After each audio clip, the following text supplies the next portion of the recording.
Thank you so much, Pat, and thank you all for giving me the opportunity to come and speak to you today. I am going to spend, I'm just going to turn my timer on so I've got more of an indication of time. I'm going to speak a bit about an area that I'm deeply passionate about, and that's positive psychology. And I've tried to forge some connections to software development and offering some hopefully practical and accessible opportunities whereby you can forge those connections into working practice. Just a little bit about me. I've been in the psychology space for about 21 years and I'm currently a high school teacher.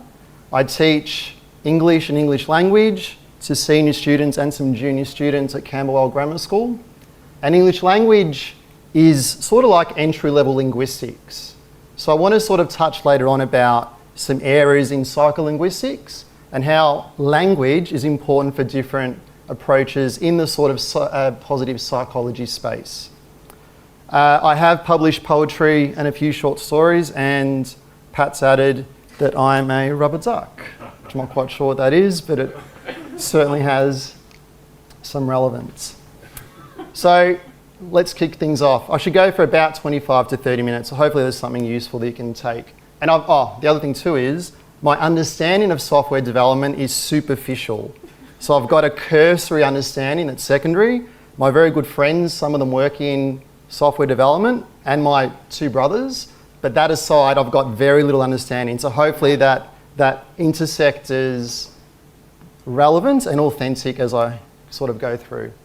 Okay, so positive psychology, it has this sort of association that's often misinterpreted as being something that's just linked to emotions and the sort of ideas that skitter around the psychology trend. But genuinely, positive psych is all about that notion of flourishing. Now, individual flourishing and flourishing from an interdependent level has had this renaissance recently.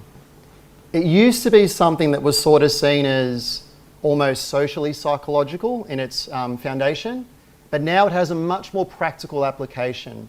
And a lot of organisational psychologists, my background is neuropsychology, but a lot of organisational psychologists spend a lot of time looking at how we can build flourishing as part of a practical process that really has longevity behind it.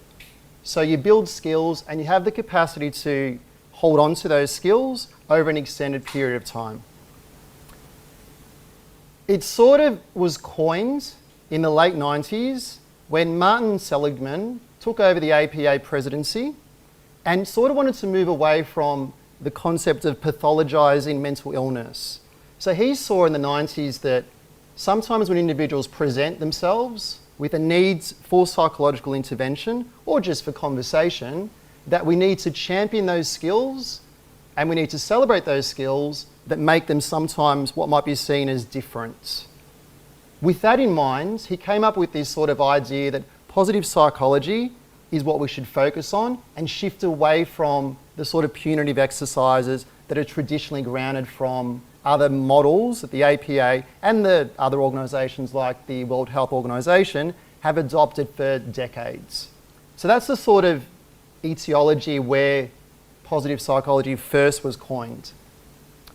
It does have rich foundation in humanism, and I'm sure lots, if not all of you, recognise the sort of foundations of social psych and humanistic movements. Areas like Maslow's hierarchy of needs and the wonderful work of Carl Rogers after the turn of World War II, that they were really about that, the patient-centric psychopathology and how that was sort of seen as this rumbling in psychology as needing to be a focus. Then there was a shift and there was a focus on pathology, and now thankfully about 25 years ago we've sort of gone back to the notion about has to be person-centric. It also has these really interesting connections with that broaden and build theory. And there's a lot of research out there in terms of what we mean when we think about positive emotions and how we can leverage those positive emotions to offset the negative emotions over time. So the broaden and build theory, and Fredrickson did some wonderful work with this, he was moving away from those incidental movements where you might utilize positive emotions on a consequential level. It was more about how do I sustain this and ensure that I'm equipped, I've insulated my psychology to deal with issues or concerns that might continue over a period of time. In essence, in that last point I've put, it's about building the personal resources, recognizing what they are, but ensuring that they're stabilized and you have the capacity to draw upon them if the need arises. So that's sort of like a bit of a historical foundation about what positive psych is. Now, there are lots of ideas and concepts and frameworks for positive psych. The more celebrated is the PERMA model. It's been around for a while, and I'm sure you've heard maybe what PERMA is. I'm just going to go through the different elements of PERMA with a focus on software developing and how these skills are transferable to the organisational capacity. I've also got a couple of ideas in terms of neuropsychopathology and how that has that interesting link between the two. I then want to finalise with a discussion on flow state and how flow state, over the past 50 years since its original coinage, has had the capacity to link into the PERMA model and have real practical applicability in the workforce and certainly in the world of programming and coding. So just as a snapshot, PERMA is an initialism for positive, and in particular positive emotions, engagement, relationships, meaning, and accomplishment. So I want to go through each of those with some ideas and how that might be transferable in your professional and personal lives too. Great. So P is for positive emotion. Now, when we think about positive emotion, it's about celebrating the small wins. It's about not undercutting the importance of those minor successes, or maybe revisiting what minor successes look like in terms of a language perspective. And some of the examples might be, and I apologise if they seem flippant, but maybe fixing a bug or completing a module. We know through research over the past really 2 decades that it does have this capacity to boost emotion and boost motivation. And both those ideas are drawn from a social psychological capacity, but also a psychoneuro-immunological one. So we do see those improvements on 2 different trains of thought. PFCs are really powerful when we think about positive emotions, those positive feedback cultures. They're powerful in the workplace, and they have the capacity for workers to draw upon those skills and take them to their personal lives. So that versatility and flexibility is championed by psychologists in terms of what it can offer and have the capacity to extend. They are all about that notion of self-efficacy as well. So that idea that as a member of a group, you have the capacity and the power to make a change, and that interconnection with the group leads to more improved outcomes. So self-efficacy, when you look at research, it has one of the highest meta-analytical scores in terms of its capacity to engender genuine and authentic change. Also, I thought about the notion of gamification and its capacity in a positive emotion framework in the world of programming and coding. So ideas like gamified tools are really important and quite successful when we think about the importance of preserving our well-being for the better. I've put there 2 ideas, points and badges, whether they be physical and tangible or whether they're more intrinsic in the way they're awarded. The important thing is, underscoring all this is cultural change. And sometimes having gamification opportunities might be seen as tokenistic. So it's about developing cultural practices that recognise and celebrate those gamified tools and other elements of gamification in a way that's seen as useful and respected in an organisation. And there's some really interesting organisational psychologists in the past 5 years or so that have done increasing ideas about gamification And there's even more stuff coming out in terms of how AI can be used to work alongside gamification. There's a professor at Melbourne Uni, Professor Hopfenbacher, and she does incredible research in terms of AI and gamification and its natural links to psychology. All right, moving on. E is for engagement in the PERMA model. Engagement is different to what it might be represented in its sort of, in its dictionary form. It's about full immersion. It's about that absorption in an activity that's authentic and that's promoted and understood as being deep practice. When I get to the end of the PERMA and I start to very quickly refer to flow state, you can form this natural association between the E and that flow state too. So while they're mutually independent trains of thought, there is this connection between the two which I want to draw upon. How do we achieve this engagement in terms of this immersive nature? Optimization of work environments. And it's something that we all try to put into practice. Ideas like minimizing distractions, and while it's contentious, that removal of unnecessary meetings. I work in a school. I've recently shifted to a new school where there are very few meetings, and the ideas behind that was that productivity increased and students were more engaged. And I'm finding that seems to be a practice that's genuine.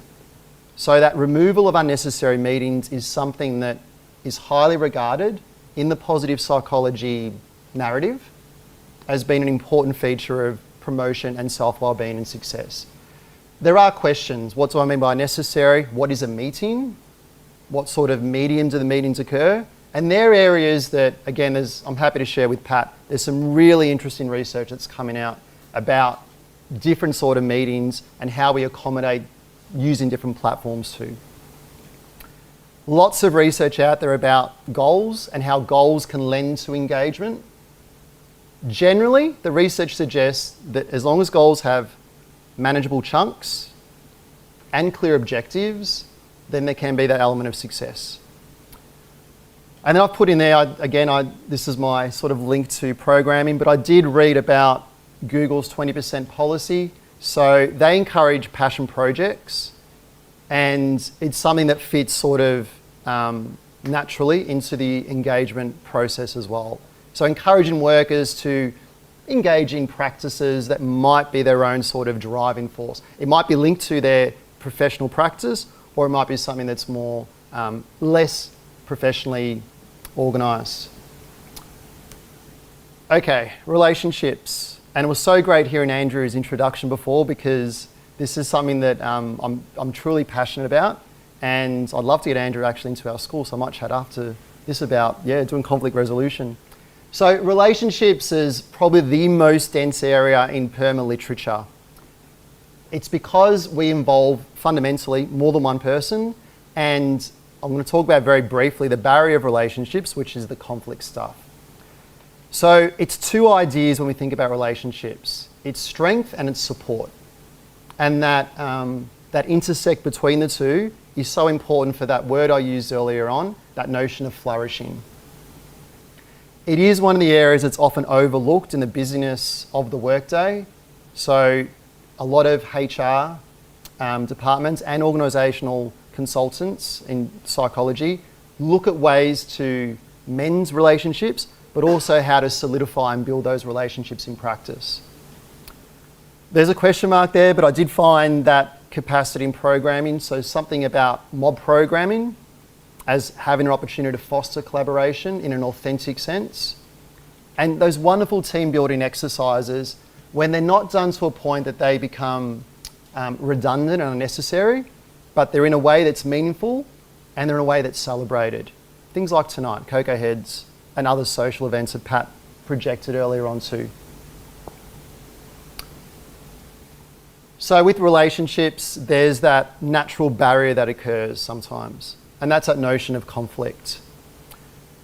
I've done some conflict resolution training in my work through psychology, and one thing I find useful is that sense of empowerment and giving individuals the capacity to experience sometimes really empowering and important and sometimes short workshops and seminars about how to manage conflict. And the research shows that those are really successful. There's a famous text there, People Skills by Robert Bolton. Originally from the 80s, I highly recommend it in terms of its accessibility and the way that Bolton projects the need for conflict resolution in a way that's very patterned and digestible. He focuses on different areas such as listening and active listening in particular, and the power of body language when looking at conflict resolution. I'd like to see some sort of an update, given that a lot of meetings and that are now not necessary, and conflict might not necessarily be face to face, but it still has this this groundswell, especially introductory psychological courses, as a necessary text. With body language, he focuses on things like paralinguistic features, prosody, so intonation and tone and tenor and pitch and speed, all those wonderful speech connectors that drive communication, and the necessary, the importance behind those in managing and sometimes diffusing conflict in different ways. We're nearly there. So M is for meaning. Meaning has sort of like this elusive quality about it when you sort of hear it out of context. In coding, it's about that genuine feeling that your work has purpose and that sort of drive to gestaltism, that it's part of something large. Without that meaning, this whole process of positive psych tends to fracture and crumble very, very quickly. It's one of the solidifying forces for success in positive psych. Lots of really great research on the psychology of worth and self-esteem. So again, I can share readings, and I highly recommend, if you've got time, to look at some of those areas. And I did have a quick look last week, and there's some really rich literature out there that actually focuses on programming and coding in terms of developing, establishing, and sustaining meaning. It's that recognizing that your work impacts the end users of the organisation. The mission-driven projects is an area that fascinates me. So research suggests that in order to get meaning into a place that's reliable and relevant, that all tasks need to have some extension of the mission of an organisation, or the value system, or the motto. Once that becomes part of the narrative, then meaning flourishes. So there's some interesting reading and work around that as well. And then that shared volunteering framework is another area that builds our meaning. And that's more, I guess, primarily a team-based intrinsic reward system. And it's the idea that volunteering as a group helps the overall group and the capacity for success. The neuropsychological benefits are far-reaching. So there's lots of stuff in terms of those precursors to serotonin and other sorts of neurotransmitters and neuroadapters that have those spikes and also the longevity over time when we engage in a volunteering system. Even in short volunteering bursts as well, which I find really interesting. Lucky last, and it's apt that the last letter in the PERMA model is accomplishment, because it is about effectively when we move to that final product. The important thing to note when we think about accomplishment, that it's not interchangeable with that notion of achievement. There is some mild intersect, but they're different in terms of their psychological and philosophical properties. Accomplishment is about that sense of mastery. And what mastery looks like has subjective nuances associated with it. It doesn't have this objectivity that a lot of the other qualities sometimes have. But mastery is a really interesting area, and it's an important part in terms of that model of PERMA and achieving that positive psychological state. To get that, the research values milestones. Working on projects that have clear phases and objectives. And in this sort of field, that recognition program only works if it's culturally valued. And cultural appreciation and immersion into a culture can take months, it can take years in order for I guess, full acceptability and full practice. Skill development opportunities are almost a mandate. They're a non-negotiable when we think about accomplishment in PERMA. Irrespective of entry, irrespective of a person's capacity, there always needs to be skill development in terms of preserving that positive psychology and that wellness that it produces. I'm right on time. I wanted 20 minutes on that and I got to 20 minutes, so that's good. All right, so now I want to talk about just a sort of a much shorter segment, that notion of flow state. And I've heard Patrick talk about flow before, and it got me thinking about it is an area in positive psych, and it's an area that has this natural extension to the PERMA model, and in particular that engagement sphere. All right. Now, I can't produce this wonderful American-Hungarian psychologist's surname, but it's Mikhail C. And he coined this, I tried, he coined this 50 years ago this year. So while flow seems to have this almost 21st century, the sort of first quarter 21st century appearance, its roots, its foundations are 50 years ago. And Mikhail suggested that that notion of deep work, that immersion is so fundamental for a person's individual psychological well-being. At the time it was coined mental hygiene, but now it's about wellness. It's about that personal satisfaction and about resilience, which I haven't really talked about. And because of that, it does have that capacity to extend that E-sphere in the PERMA model. For flow to work, there are conditions, and the beauty about the flow state from a psych perspective is the flexibility, that elasticity that we can sort of apply to that psychological framework. The conditions and the goals that are set in the flow state are time sensitive. They only work once we have time parameters set. And I want to go back to that in a second.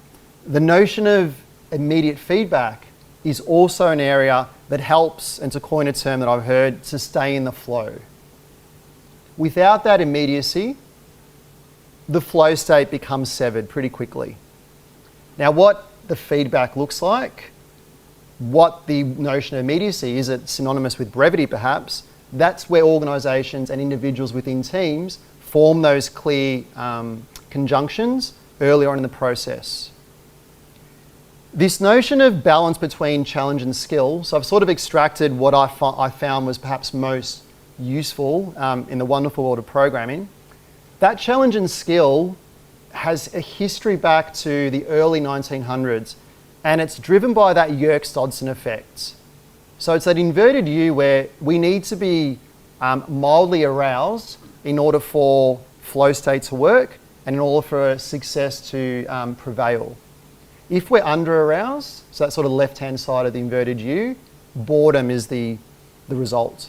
If we're over-aroused, then we fall into the risk of acute stress and that notion of, I forgot the word, what was I trying to say? That notion of burnouts. When we've got those two areas, and in the 1900s it was referred to as stress, now we think about it in terms of arousal, we need to find that happy medium where we function optimally while still having that element of arousal to progress.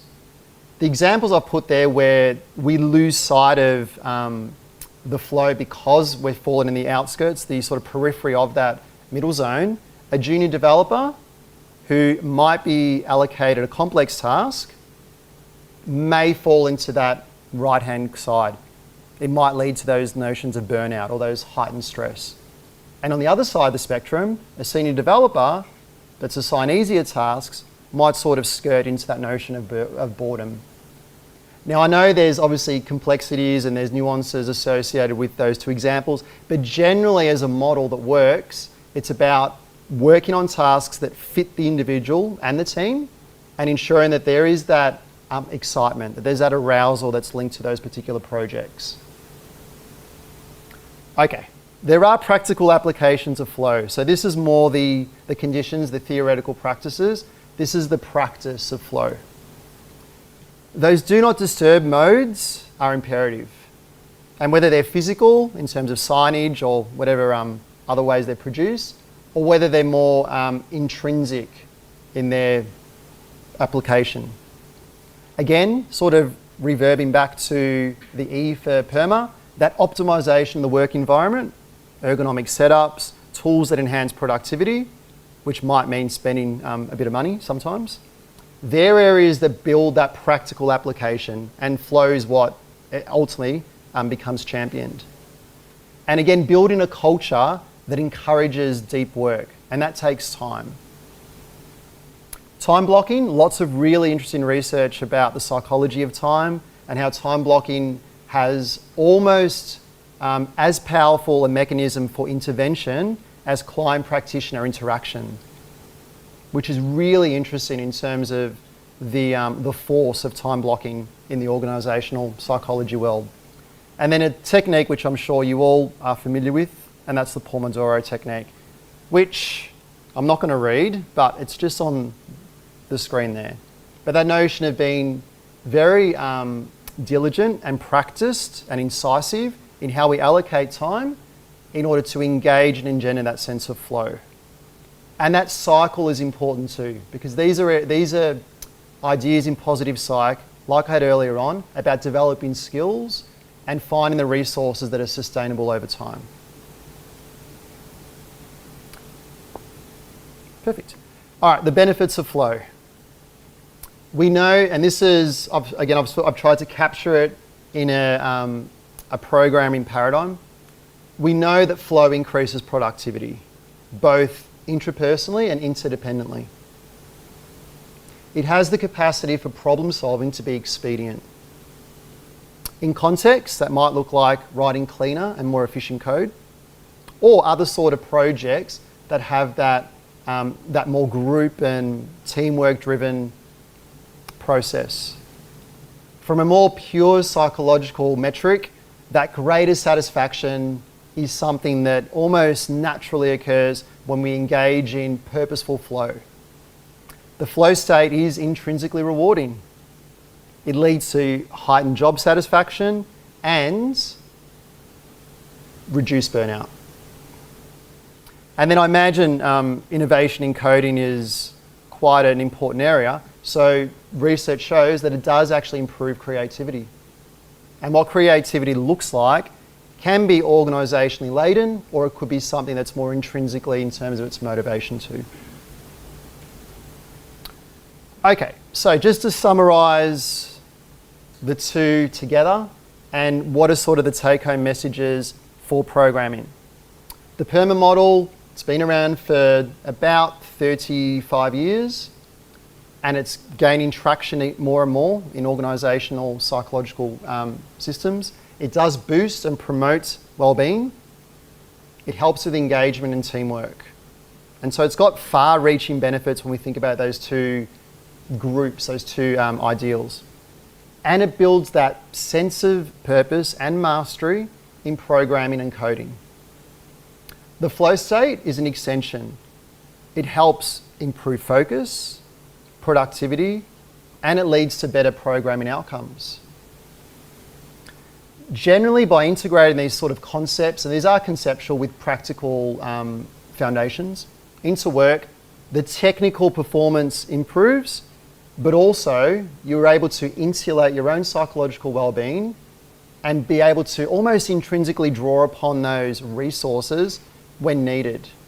So it has this remarkable flexibility from a practical and also a personal objective. I just want to finish, I've got 1 minute left, great. I just want to finish, get back a sec. I am a huge David Bowie fan, and when David Bowie died a few years ago at 69 years of age, on his deathbed, he wrote a letter to his long-term friend, the famed actor Gary Oldman. And David Bowie was known for his irreverence and his wonderful capacity to engage audiences. He was also a champion of positive psychology. And he had lots to say about psychology and what it did for his life. So I thought, what better way to end this presentation than show, which is a little bit macabre now that I'm thinking of it, a dying man's last words and how that reflects his life from a positive psychological basis. So I'm going to read, it's not too long, but I will read it because I think it's worth hearing. I'm going to die. I know there are a few months left until the end of my earthly experience. What do? I despair. I go into depression. I reject the idea of death and pretend that the disease does not exist. Or I decide to win over death. I decide with my soul because only the soul and the heart give me the inspiration to compose music as I did for 50 years. I briefly count the hours and, as the doctors tell me, I can foresee with a minimum interval the date of my death, and the launch of my new and last job is set for January 8, 2016, the day I will turn 69. I work day and night. I have time to compose, perfect, perform, record in the studio, and make videos. I do it as soon as possible because I don't want my face to glimpse the death that, taunting, is mowing down my body without me being able to defend myself. But I challenge you, death. Fuck if I don't challenge you. I challenged and won the fanatic world of the 70s with pride of ambiguity. I loved men and women. I was a man. I was a woman. An alien and finally a celestial body. What can you do, death, against my eternity, my genius, my madness, my creativity, my music that will live forever? And the final segment. I'm Lazarus, torn by scars. I will die in the body, but I will live forever through my music. I lived long enough to receive happy birthday wishes. I thought I wouldn't be able to see my album released. I survived January 8 and you, my dear killer, lost. Just think that if you hadn't knocked on my door, my jobs would have been 24. I would even have managed to live 100 years, and instead, thanks to you, I'm 25. You know, I will be free as a bird. And how prophetic's that line, I lived long enough to receive happy birthday wishes. So just as a take-home message, from a champion of positive psychology, we can see echoed in his final words that meaning and purpose. There's that real, genuine and authentic sense of resilience and acceptance, which is probably the most challenging moment where acceptance is necessary. And then we can see those glimpses through comedic prose and his genuine good nature, where positive emotions and gratitude surface. I've gone over, but thank you, that's it.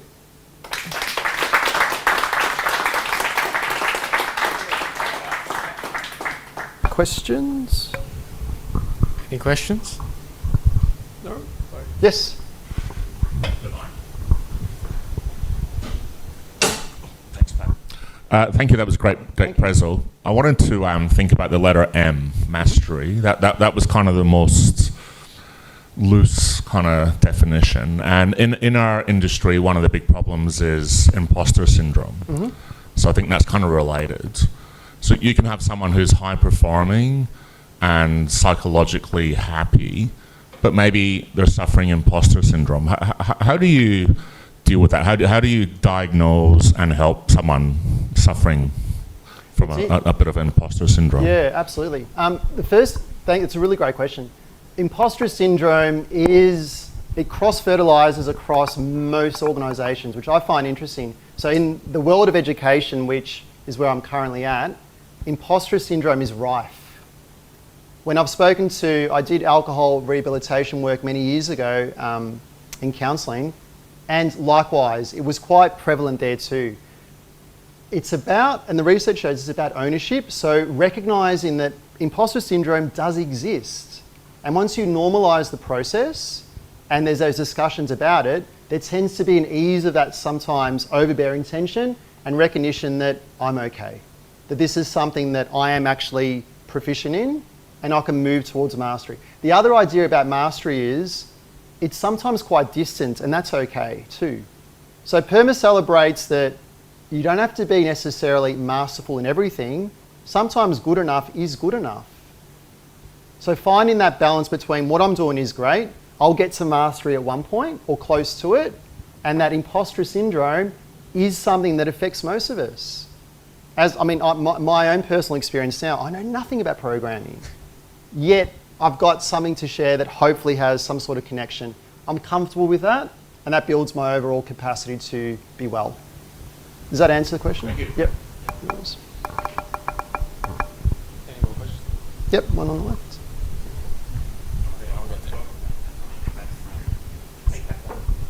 Hi, thanks for the talk. It's fantastic. I've gotten a lot out of it. I was wondering, regarding the first point, positivity, there's a lot of points there that, for example, gamification, they touch on a delicate subject around intrinsic versus extrinsic motivation. Do you have any thoughts on how to avoid the pitfalls of like extrinsic motivation, where someone will, do something just for the sake of being rewarded as opposed to enjoying the task itself? That's a good question. With intrinsic motivation, there's the idea that if you have, and this is where it works a lot in organisational psych too, having someone actually present about the benefits of intrinsic motivation, because what happens is with extrinsic, we get clouded by the tangible. So sometimes we might hear things and get seduced by the rewards that are associated. When you actually hear stories about the power of intrinsic motivation, and you can see it in practice, people tend to remember that. And so they adopt some of those processes and those views, and they become more mindful and able to enjoy the intrinsic motivation that exists. So I think the simple answer is actually hearing the experiences. And there's so many out there about how they work and how they sort of have the capacity to engender change just by listening.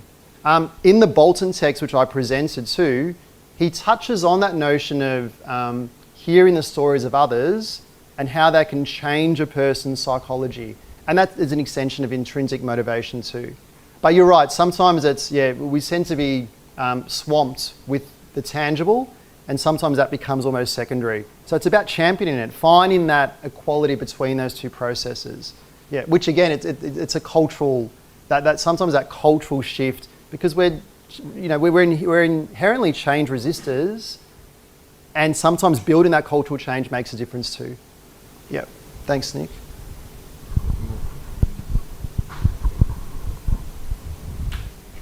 I rarely do talks, by the way, so this is a little intimidating, but go for it. It's great stuff. Thanks for that. Thank you. This will challenge your positive mindset. Do you agree with the theory that the world has been going to shit since David Bowie died? That's a good point. Interesting. So I was reading a lot of feedback about, because I had to extract his final, his dying words, and the sort of feedback at the end about how lives have changed profoundly after his death, even years on, because now we're approaching 9 years, that things have sort of deteriorated. So I think there's he was all about that celestial intervention, and I think, there's a little star that's certainly died, and things are a little bit darker. Yeah, absolutely. I hope we've got a lot of David Bowie fans in here, hopefully. Maybe. Anything else?